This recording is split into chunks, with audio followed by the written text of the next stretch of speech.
মক্কায় থাকাকালীন এক আল্লাহভীরু বান্দার সকল সম্পদ শেষ হয়ে গিয়েছিল। তিনি চরম ক্ষুধার্ত হয়ে গেলেন এবং খাদ্যের অভাবে মরণাপন্ন হয়ে গিয়েছিলেন। একদিন মক্কার চত্বরে হেঁটে বেড়ানোর সময় তিনি একটি নেকলেস পেলেন। এটাকে তিনি তার আস্তিনের ভিতরে রেখে মসজিদের উদ্দেশ্যে রওনা হলেন। পথে একজন মানুষের সাথে তার সাক্ষাৎ হলো, যিনি ঘোষণা দিচ্ছিলেন যে তিনি একটি হার হারিয়েছেন। গরিব লোকটি পড়ে বলেছেন যে আমি তাকে আমার নিকট এর বিবরণ দেওয়ার জন্য বললাম, আর তিনি এত নিখুঁতভাবে বিবরণ দিলেন যে এতে সন্দেহের কোনো অবকাশ রইল না। আমি তার কাছ থেকে কোনরূপ পুরস্কার গ্রহণ না করেই তাকে হারটি দিয়ে দিলাম। আমি বললাম, হে আল্লাহ, আমি এটাকে তোমার কারণে দিয়ে দিয়েছি, অতএব যা এর চেয়ে উত্তম তা দিয়ে আমাকে প্রতিদান দাও। এরপরে তিনি সাগরে গিয়ে ছোট্ট একটি নৌকায় করে যাত্রা শুরু করলেন। অল্প সময় যেতে না যেতে প্রচন্ড বায়ুসহ এক ঝড় এলো আর তার নৌকাটিকে চূর্ণ বিচূর্ণ করে দিল।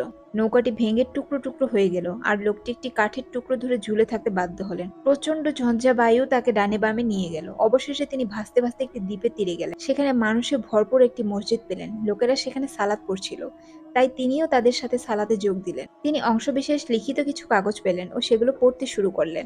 দ্বীপের লোকেরা তাকে জিজ্ঞেস করলো, আপনি কি কোরআন পড়ছেন? তিনি বললেন, হ্যাঁ। তারা বলল, আপনি আমাদের শিশুদেরকে কোরআন শিক্ষা দিন। তাই তিনি তাদেরকে কোরআন শেখাতে শুরু করলেন এবং তার কাজের জন্য তিনি একটি ভাতা বা বেতন গ্রহণ করলেন। একদিন তারা তাকে লিখতে দেখল এবং জিজ্ঞেস করলো, আপনি কি আমাদের শিশুদের লেখা শিখাবেন? আবারও তিনি হ্যাঁ বললেন এবং একটি বেতনের বিনিময়ে তাদেরকে লেখা শেখাতে শুরু করলেন। কিছুদিন পর তারা তাকে বলল, আমাদের নিকট একটি ইয়াতিম বালিকা আছে, তার পিতা খুব ভালো মানুষ ছিলেন, আপনি কি তাকে বিয়ে করবেন? তিনি বিয়েতে রাজি হলেন।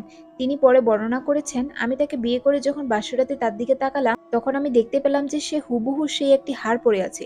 আমি তাকে বললাম আমাকে হারের গল্প বলতে। সে বলল যে তার পিতা এটাকে মক্কায় হারিয়ে ফেলেছিল এবং একটি লোক এটাকে পেয়ে তার নিকট এটাকে ফিরিয়ে দিয়েছিল। সে বলল যে তার পিতা সর্বদা সেজদার সময় তার মেয়ের জন্য দোয়া করত, সে যেন ওই লোকের মতো সৎ স্বামী পেয়ে ধন্য হয়।